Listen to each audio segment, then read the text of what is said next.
Hello everyone, welcome to job grade. My name is Ramendra. How are you all? So आज की इस session के अंदर हम लोग बात करने वाले हैं बैलेंस ऑफ पेमेंट के बारे में। एक्चुअली पूरी न्यूज़ क्या है वो मैं आपको सबसे पहले बताता हूँ। अभी हाल ही पे 2025 का जो क्वार्टर फर्स्ट है, यानी कि जो मार्च वाला आपका क्वार्टर है, वहाँ पर हमने देखा है कि जो हमारा कैड है, कैड का मतलब होता है करेंट अकाउंट डेफिसिट। जो हमारा कैड है जो हमारा कैड है यानी करंट अकाउंट डेफिसिट है, ये थोड़ा सा बढ़ गया है। और बढ़ा कितना है?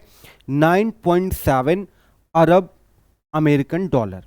और ये जो आपका 9.7 अमेरिकन अरब डॉलर है, ये हमारी जीडीपी का लगभग 1.1% है। तो ये आपके लिए यहां पर न्यूज है। अब आखिरकार ये क्या रिफ्लेक्ट करता है, क्या इसके मायने होते हैं, उसको मैं आपको पूरे विस्तार से बताता हूं। स्पेशली जो बैलेंस ऑफ पेमेंट होता है, ये बैलेंस ऑफ पेमेंट इंडिया के कंडीशन को दिखाता है। दूसरी बात, यहां पे जो कैड होता है, कैड क्या होता है? कैड एक तरीके से हम किसी भी कंट्री को जब कुछ बेचते हैं या उधार देते हैं तो उसे एक्सपोर्ट कहा जाता है, या किसी अदर कंट्री से इंडिया पे हम लोग कुछ मंगाते हैं उसे इंपोर्ट कहा जाता है। तो स्पेशली जो कैड होता है, जिसका मतलब होता है करेंट अकाउंट डेफिसिट, एक तरीके से ये बैलेंस होता है कि हमने कितना यहाँ पर एक्सपोर्ट किया और कितना हमने यहाँ पर इंपोर्ट किया। ऐसा बिल्कुल नहीं होता है कि हम जब सिर्फ किसी कमोडिटीज़ को सेल करेंगे या किसी कमोडिटीज़ को इंडिया पे मंगाएंगे तभी हम सीएडी को मेजर करते हैं। इस पे हम लोग सर्विसेज वगैरह को भी मेजर करते हैं कि अगर हम कोई सर्विस किसी अदर कंट्री को दे रहे हैं तो उस पर कितना खर्च हो रहा है, वो हमें दे रहे हैं तो कितना एक्सपेंसेस हो रहा है, उन सभी को मेजर किया जाता है इस कैड के अंदर। तो ये तो बात रही कैड के बारे में कि हमारा जो कैड है वो बढ़ा है, कितना बढ़ा है, क्या हुआ है, क्या होता है कैड, और बैलेंस ऑफ पेमेंट क्या होता है, ये सारी बातें हम लोग यहाँ पे देखेंगे। तो यहाँ पे बताया गया a CAD occurs when import exceed export, यानी कि जो आपका कैड है ये आपका तब होता है जब किसी देश के आयात उसके निर्यात से अधिक होता है। मतलब कि यहाँ पे आयात जो है वो अधिक है और निर्यात जो है वो आपका कम है। निर्यात से आयात आपका अधिक है। Import exceed export. ओके, अब यहां पे सबसे पहले हम बात करते हैं कि बैलेंस ऑफ पेमेंट क्या है, बैलेंस ऑफ पेमेंट की डेफिनीशन क्या होती है। स्पेशली बैलेंस ऑफ पेमेंट की अगर हम बात करें तो हम कह सकते हैं कि बैलेंस ऑफ पेमेंट एक तरीके से जितने भी हम इंटरनेशनल लेन देन करते हैं उसका रिकॉर्ड होता है। स्पेशली ये एक तरीके का आप कह सकते हो कि ये एक तरीके का रिलेटिव डिमांड होता है, रिलेटिव डिमांड होता है फॉर द रुपीस। इसकी वजह से हम यहाँ पे क्या क्या मीजर कर सकते हैं, क्या क्या हम यहाँ पे एक तरीके से कैलकुलेट कर सकते हैं। तो यहाँ पे हम कैलकुलेट कर सकते हैं एक्सचेंज रेट और दूसरा आपका इकोनॉमिक स्टेबिलिटी। स्पेशली जो बीओपी होता है, बैलेंस ऑफ पेमेंट होता है, वो इस बात को दिखाता है कि इंडिया की इकोनॉमिक कंडीशन क्या है और हमारा एक्सचेंज रेट क्या है। इन दोनों चीज़ों को यहाँ पे ये दिखाता है। अब बात करते हैं कॉन्स्टिट्यूएंट्स ऑफ बीओपी। जो बीओपी होता है, बीओपी किस तरीके से मेजर किया जाता है, इसके क्या क्या फैक्टर्स होते हैं, इनको देखते हैं। सबसे पहले हम यहाँ पे करंट अकाउंट की बात करते हैं। करंट अकाउंट में हम उन चीज़ों को मेजर करते हैं जो भी हम यहाँ पर देनदारी करते हैं, जो भी किसी कंट्री को देते हैं या जो भी हम किसी कंट्री से लेते हैं, उसको यहाँ पे करंट अकाउंट के अंदर रखा जाता है। स्पेशली इसके दो पैरामीटर्स होते हैं। सबसे पहला होता है आपका मर्चेंटाइज। स्पेशली जो मर्चेंटाइज होता है, मर्चेंटाइज के अंदर आपकी जो भी फिजिकल इंपोर्ट्स और एक्सपोर्ट होते हैं उनको हम यहाँ पे मेजर करते हैं। स्पेशली अगर हम यहाँ पे बात करते हैं कि जो भी हम यहाँ पे एक तरीके से कमोडिटीज सेल करते हैं, मान लो कि जैसे आप यहाँ पे कोई भी, मान लो जैसे आप यहाँ से इंडिया से आलू भेज रहे हैं या वहाँ से कुछ मंगा रहे हैं, या फिर आप यहाँ से गोल्ड सेल कर रहे हैं, वहाँ से कुछ आप मंगा रहे हैं, तो उन चीज़ों को हम यहाँ पे मर्चेंटाइज के अंदर यहाँ पर मेजर करते हैं। अब यहाँ पर क्या होता है कि अगर हम इंपोर्ट ज़्यादा कर रहे हैं और एक्सपोर्ट कम कर रहे हैं तो इस पे आपका घाटा होता है। क्यों ऐसा होता है? कि जब आप इंपोर्ट ज़्यादा करोगे तो ऑब्वियस सी बात है कि जो यूएस डॉलर हैं, यूएस डॉलर आपको ज़्यादा देने होंगे, और जब आप यहाँ पर एक्सपोर्ट करते हैं तो आपको यहाँ पर उसके बदले क्या मिलता है, आपको यूएस डॉलर मिलता है। तो जब आपको यहाँ पे ज़्यादा यूएस डॉलर मिलेंगे तो आपका जो फॉरेक्स है, फॉरेन एक्सचेंज रिजर्व है, वो आपके यहाँ पे स्ट्रांग होगा। और जब वो आपका यहाँ पे स्ट्रांग होगा, उससे बेनिफिट हमें क्या मिलेगा, उससे हमें ये बेनिफिट मिलेगा कि हम जो क्रूड ऑयल की डिपेंडेंसी है या रुपए की जो वैल्यू है वो और ज़्यादा स्ट्रांग होगी। दूसरा होता है इनविजिबल। इनविजिबल के अंदर उन सारी चीज़ों को रखा जाता है जैसे आपकी जो सर्विसेज वगैरह हो गई, जो आपके ट्रांसफरेबल्स वगैरह हो गए, ये जो भी आपके फैक्टर्स इनकम हो गए। अगर यहाँ पर सर्विसेज की बात करें, जैसे बैंकिंग सर्विसेज हो गया, इंडिया की एसबीआई और इंडिया की बहुत सारी बैंकें हैं, बैंक ऑफ इंडिया वगैरह हैं, ये आपके फॉरेन पे भी अपनी सर्विसेज दे रही हैं। हमारा जो आईटी सेक्टर है ये भी आपका फॉरेन में सर्विस दे रहा है। तो इनको सभी को हम लोग यहाँ पे सर्विसेज के अंदर रखते हैं, और सर्विसेज जो है वो आपका इनविजिबल कैटेगरी के अंदर आता है। दूसरा है आपका ट्रांसफ़र के अंदर जैसे रेमिटेंस वगैरह हो गए, गिफ्ट वगैरह हो गए, हम किसी कंट्री को ग्रांट्स वगैरह दे रहे हैं, तो ये सारी चीज़ें यहाँ पर इसके अंदर मेजर की जाती हैं।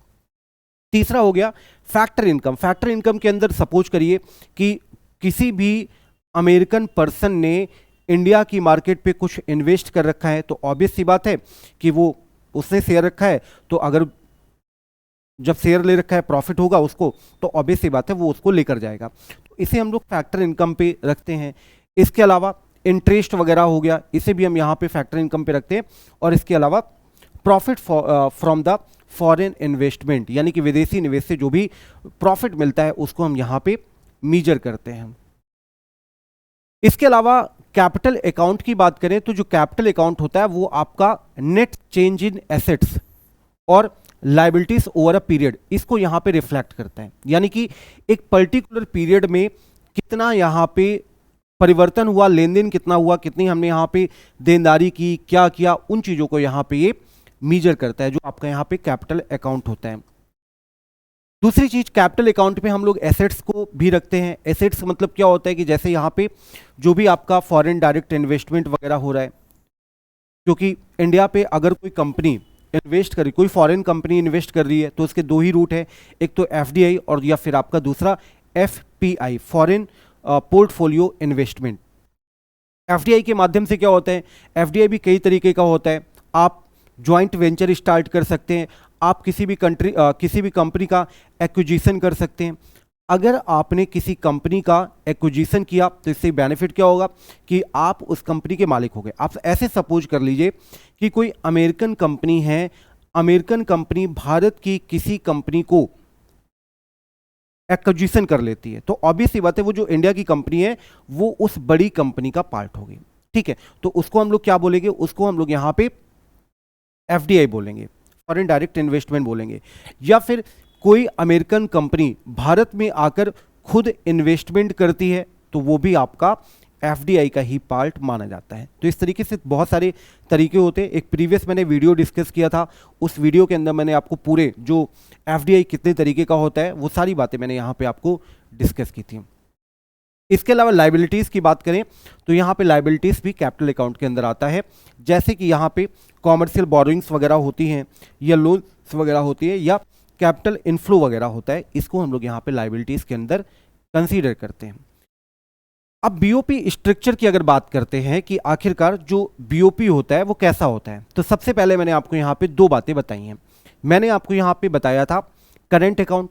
करेंट अकाउंट पे क्या होता है, मर्चेंटाइज होता है। मर्चेंटाइज में क्या होता है कि इनविजिबल होते हैं, जैसे सर्विसेज हो गया, फैक्टर इनकम हो गया और ट्रांसफर हो गया, ये सारी चीज़ें आपके करेंट अकाउंट के अंदर आती हैं। दूसरा होता है कैपिटल अकाउंट। कैपिटल अकाउंट के अंदर क्या आता है, जैसे आपका एफडीआई हो गया, एफपीआई हो गया, या जो भी आपके डेरिवेटिव्स वगैरह हो गए, ये सारी यहाँ पे चीज़ें आती हैं। इसके अलावा जो एनआरआई यहाँ पे पैसा जमा करता है उसको भी हम इसी के अंदर इंक्लूड करते हैं। मैंने कई बार यहाँ पर जिक्र किया है फॉरेन एक्सचेंज रिजर्व का। आखिरकार फॉरेन एक्सचेंज रिजर्व क्या होता है, इसका क्या मतलब होता है। स्पेशली जो फॉरेन एक्सचेंज रिजर्व होता है वो विदेशी मुद्रा होती है, यानी कि फॉरेन करेंसी होती है जो आरबीआई के द्वारा रिजर्व की जाती है। ऐसा क्यों किया जाता है, ऐसा इसलिए किया जाता है कि जो हमारे ऊपर फॉरेन लाइबिलिटीज़ हैं उन फॉरेन लाइबिलिटीज़ को यहाँ पे पूरा किया जा सके। दूसरी बात कि अगर हमारे पास फॉरेन एक्सचेंज रिजर्व ज़्यादा होगा तो हमारे जो रुपए की वैल्यू है वो ज़्यादा होगी। अब सवाल उठता है कि सर इसके अंदर हम लोग यहाँ पे क्या क्या रख सकते हैं। जो फॉरेन एक्सचेंज रिजर्व होता है उसके अंदर हम क्या क्या रख सकते हैं। आप इसके अंदर फॉरेन करेंसीज रख सकते हैं और साथ ही साथ आप यहाँ पे गोल्ड भी रख सकते हैं। कुछ यहाँ पे लिमिटेड फॉरेन करेंसी हैं जो आप यहाँ पे रख सकते हैं। इसके अलावा एक एचडीआर होता है, अभी एचडीआर का भी जिक्र करूंगा मैं, उसको भी आप यहाँ पे रख सकते हैं। जैसे यहाँ पे हम बात करते हैं फॉरेन करेंसीज के बारे में, जैसे यूएस डॉलर हो गया, यूरो हो गया और ब्रिटिश पाउंड हो गया, ये वो करेंसी हैं जो आप यहाँ पे रख सकते हैं। अब इनको रखने से बेनिफिट क्या होता है? इनको रखने से बेनिफिट ये होता है कि अगर आप किसी कंट्री के साथ कुछ भी इंपोर्ट एक्सपोर्ट करते हैं तो उस केस में आप उसे इंडियन करेंसी नहीं दे सकते हैं क्योंकि ये एक्सेप्टेबल नहीं होती है। तो आप जो पेमेंट करेंगे वो पेमेंट आपको इन्हीं करेंसी के फॉर्म पे करना होगा, यूएस डॉलर, यूरो और ब्रिटिश पाउंड के रूप में ही करना होगा। तो ये बहुत ज़रूरी होता है। किसी भी कंट्री का जो फॉरेन एक्सचेंज रिजर्व होता है वो जितना ज़्यादा स्ट्रांग होगा उस कंट्री की करेंसी की वैल्यू जो है वो आपकी उतनी ही ज़्यादा होगी। These currencies help maintain liquidity and support international trade transactions, क्योंकि इंटरनेशनल जो ट्रांजैक्शंस होते हैं वो इसी से होते हैं। फिर यहाँ पर आता है गोल्ड रुपीज, गोल्ड रिजर्व।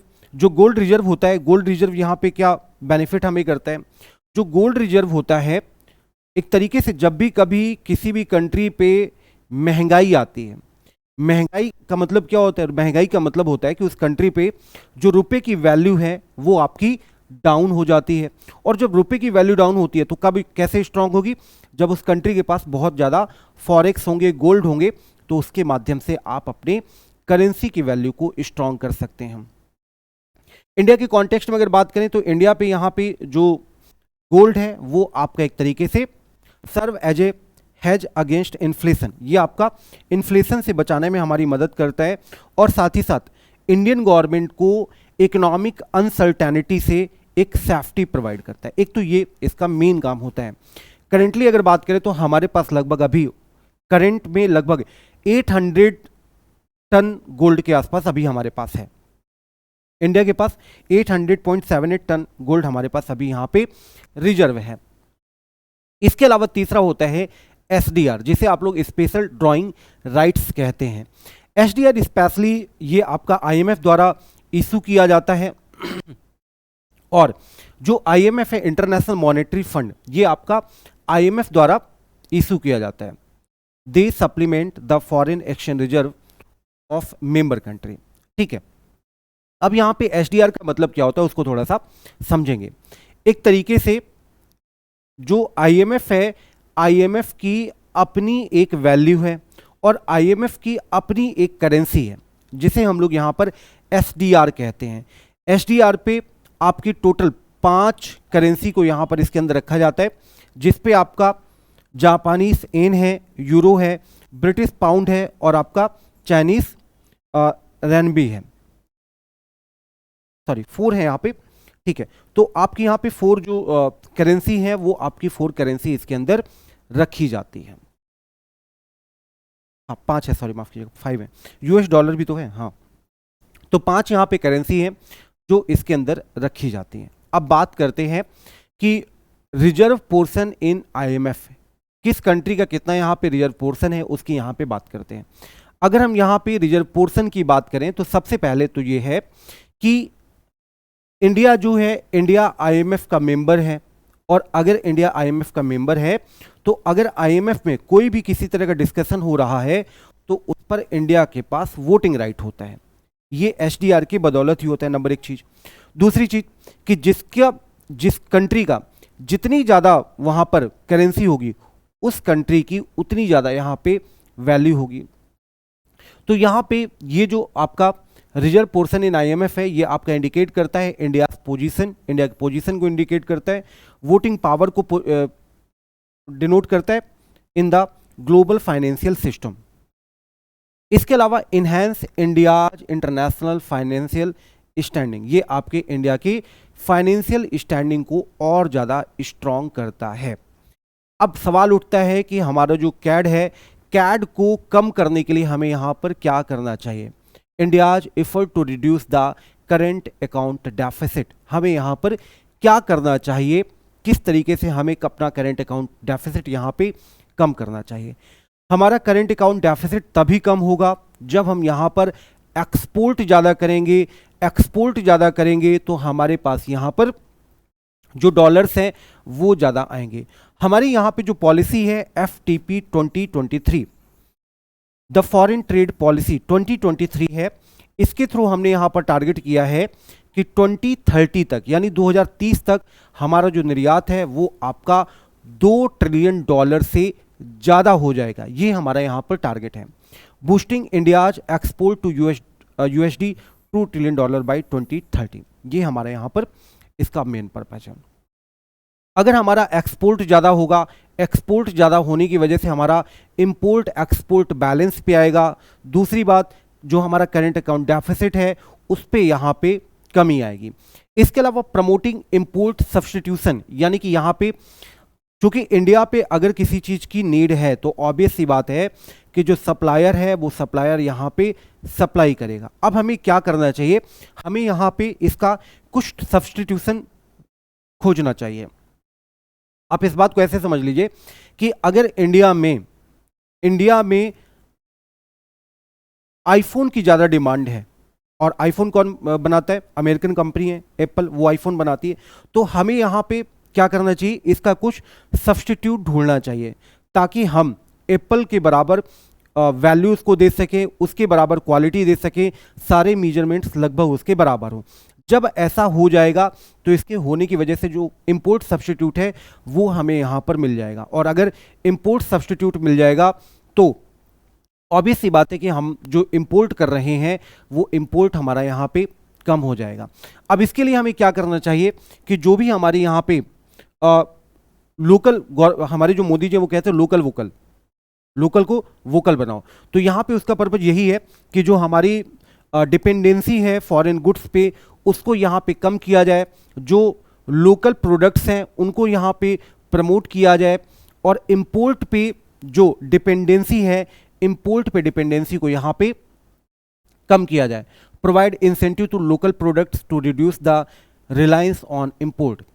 इसके अलावा और भी कई सारी चीज़ें, जैसे यहाँ पे गवर्नमेंट की स्कीम है PLI स्कीम, जो PLI स्कीम है प्रोडक्शन लिंक्ड इंसेंटिव, तो इस पे यहाँ पे क्या किया गया है कि गवर्नमेंट यहाँ पे लोकल चीज़ों को और ज़्यादा प्रमोट कर रही है। इसके अलावा और हम क्या यहाँ पे कर सकते हैं, इंक्रीजिंग प्रोडक्टिविटी, हम यहाँ पे अपने जो प्रोडक्टिविटी है उसको और ज़्यादा बढ़ा सकते हैं।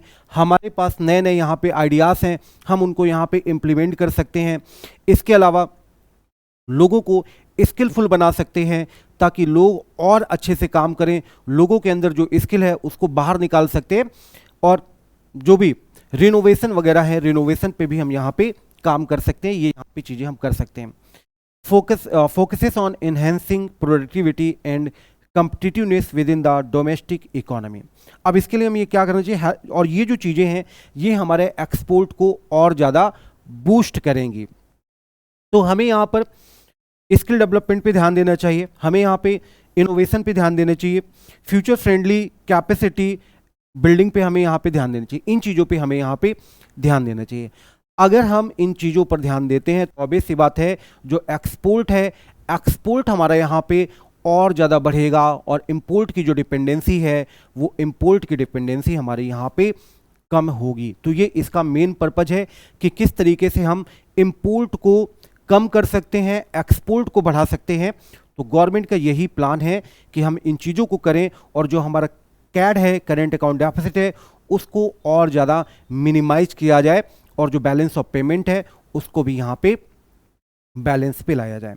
तो इस सेशन में इतना ही, यही आपके लिए इंपॉर्टेंट खबर थी। और अगर आपको इस क्लास का PDF चाहिए तो वो आपको हमारे टेलीग्राम चैनल पर मिल जाएगी।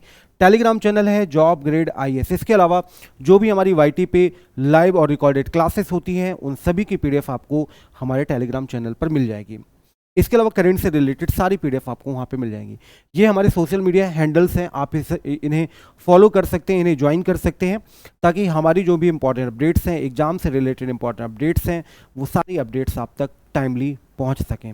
इस सेशन में इतना ही, इसी तरह के और भी सेशंस आपके लिए लाते रहेंगे। ज्वाइन करने के लिए थैंक यू सो मच।